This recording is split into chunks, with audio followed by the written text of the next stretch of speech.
হাত জোৰ কৰি জনাওঁ যেন এই অঞ্চলটো প্ৰতি বছৰে খহনীয়া হৈ থাকিব। আমি খহনীয়াত যা গৈ প্ৰতিদিনে এনেকৈয়ে লোকৰ চোৱা পাতনি বাগৰি ফুৰিব লাগিব নেকি? PW আলিটো আমাৰ থাকিবলৈ জেগা নাই। সেয়েহে অতি সোনকালে অনুৰোধ কৰিছোঁ, অনতিপলমে আহি আমাক এই খহনীয়াৰ পৰা ৰক্ষা কৰে যেন। সেয়ে আপোনালোকৰ ওচৰত বিনম্ৰ অনুৰোধ। চৰকাৰক এটাই অনুৰোধ জনাইছোঁ, তেখেতলোকে বান্দৰবাৰীত শৈলস্পাৰ দিয়ক।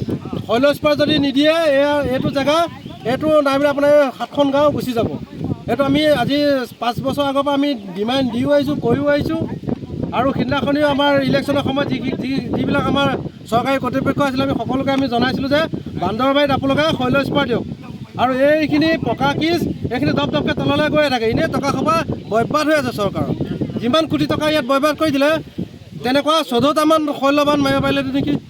এই বিষয়বিলাক চৰকাৰে আহিব, আহি পেলাই ডাইৰেক্ট লিখি লৈ যাব, কাণসাৰ নাই আৰু পাছত গৈ পেলাই অফিচত নিজৰ নিজৰ ডিউটি নিজৰ নিজৰ ঘৰৰ কাম কৰি আজৰি নাই। ক'ত এখন মানুহক সুৰক্ষা দিব পাৰিব?